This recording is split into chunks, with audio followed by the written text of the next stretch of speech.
On the 9th of November 2025, after the third Ashes test, I did a post on my social media at Rugby League Coach.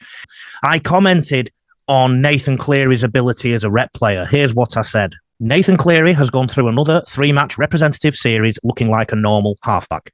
In the third test, he was distinctly average with some poor pass choices and running too much like a prop rather than a half. This is more proof to me that he is a system player who looks a lot better in a Penrith shirt and should not necessarily be an automatic choice for New South Wales or Australia. New South Wales have won one of the last four series. The one series they did win, Nathan Cleary didn't feature in. I think he's not suited to rep football at the moment, and Mitchell Moses and Tom Dearden probably deserve shots in the New South Wales and Queensland side and also in the Australian side for the World Cup next year based on current form. I have a feeling that Nathan Cleary might be shy and he defers to players in the Australian squad when he's playing for Australia. He may even defer to players in the New South Wales squad when he's playing for them.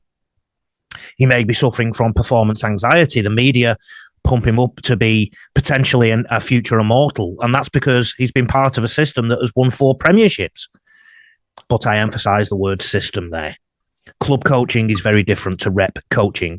Club football is very different to rep football. I think we all agree a half should organise. I want you to watch this video with me and tell me if you think Cleary organised well. I also asked you on socials what you thought. David Hurst said I was a Cleary hater. Simply not true. But many of you said, think on the spot, adjust to the situation, take opportunities, predominantly organise and kick well. Definitely kicks well, Nathan Cleary. Have a look at this video with me and tell me if you think Nathan Cleary is doing that. And then if you think after that, that's just a third test, it's just one game, I'll then show you what I said after Origin 2 this year. My name's Lee Addison. I'm the owner of Rugby League Coach, and rugbyleaguecoach.com.au is the biggest online rugby league resource in the world. Right now, we have a Black Friday offer on where you can get all our online resources for half the price. Also, if you are interested in coach mentoring for you yourself as a coach, or the Club Coach Mentor Program, which covers every coach in your club or seminars at your club, please reach out. Please have a look at rugbyleaguecoach.com.au/coach mentor. But that's enough of that. Let me now share my screen and give some evidence as to what I'm saying. This is everything Nathan Cleary did, barring one or two inconsequential things. That was just a simple catch and pass. Nathan Cleary is about to receive the ball at first receiver here. Now, what I want you to note is where the England defence is now. So basically the defence in front of Nathan Cleary, he is two-thirds of a metre in front of the white line. Nathan Cleary does this an awful lot. He just turns the ball back inside.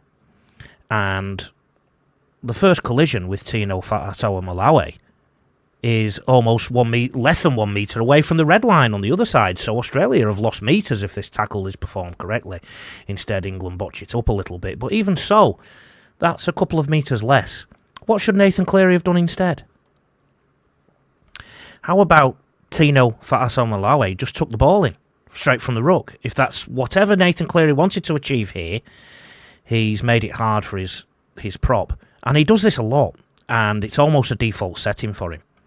Now, we are in the 15th minute, and that tells you something too. The fact that Nathan Cleary only got the ball maybe once every 10 minutes at times shows you there's probably too many cooks spoiling the broth somewhat. The ball is going sideways, and Nathan Cleary will get involved soon. That was Nathan Cleary. That was fine. No criticisms of Cleary there.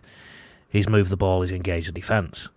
Now he wants to do something else. And then this is something Nathan Cleary also does quite regularly. His runners are very deep off him. They're not necessarily timing their run very well. I am not sure what Nathan Cleary has organised, and this could be due to his shyness or his ability or his lack of ability to do it outside of a system. Remember, whatever system he's under at Penrith, that could restrict some of his skills as opposed to allow them to flourish in rep arenas. And he does this quite a lot too. Just turns and runs at the defensive line like a prop. If I compare it to what Tom Dearden was doing a little bit later in each game, then you'll see why it was ineffective. A few minutes later, Australia are in good ball now. Nathan Cleary is on the open side here. He stood quite stationary, and he just catches and passes the ball. And it looks like this is essentially a Nathan Cleary set now, one way or the other. And Nathan Cleary gets ignored. And this is why I think we could argue there was potentially a Queensland priority in the team, or Cleary was just too shy. So now he tries to get involved in the set again.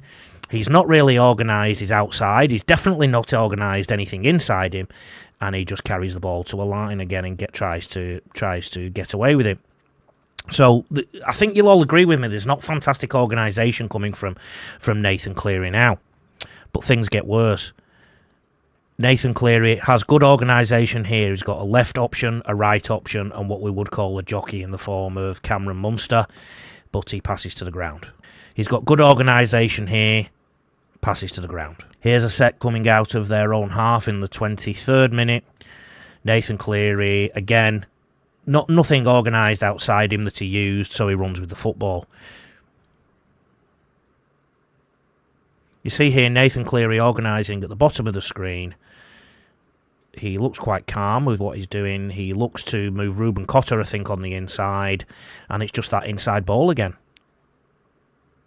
The English defence definitely reads and panics when Nathan Cleary gets the ball, and this was brilliant from Nathan Cleary. His pass selection to Reece Walsh there, that was fantastic.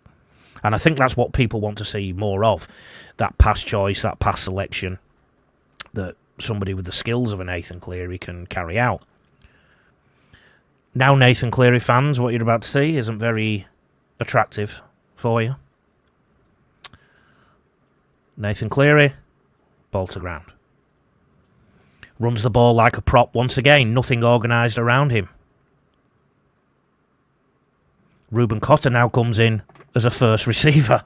This is what I meant about potentially too many cooks. Ruben Cotter just did what Nathan Cleary's been doing. Long pass to Nathan Cleary. He gets caught with the ball again. You could argue that was a decisive run, but have you noticed how many times he's getting caught with the ball? So I think you'll agree with me. First half, a little bit of rocks, a little bit of diamonds, and a lot of average. 17 minutes into the second half. Anything Nathan Cleary may have done is sort of inconsequential, so I've not considered it now. Again, no outside or inside options timing their run properly. Nathan Cleary gets caught with the ball again. He's not producing anything really, is he? You expect your half to organise. Caught with the ball again. You would expect a 28-year-old half who's won 4 premierships to organise things. And he gets caught with the ball again. Now, this whole set, if it's not Nathan Cleary's responsibility, whose is it? And this is also the argument about too many cooks. Harry Grant is also a big character and tends to override some sets like he did here. But ultimately, a lot of this comes down to the halfback. 61st minute, and when I look at Tom Dearden, his movement is quicker, his passes are sharper and more decisive. It's clear Tom Dearden has come onto the field and taken over somewhat a little bit. Again, is it too many cooks? Tom Dearden again being decisive. We can't say we've seen Nathan Cleary being this decisive. Cleary going to the short side, again, gets caught with the ball, runs. He's playing more like a traditional 5'8" than half. And quite often when a player is not confident, they run the football if they're playing in the halves. So certainly this isn't a personal pile-on Nathan Cleary. That was a poor pass option.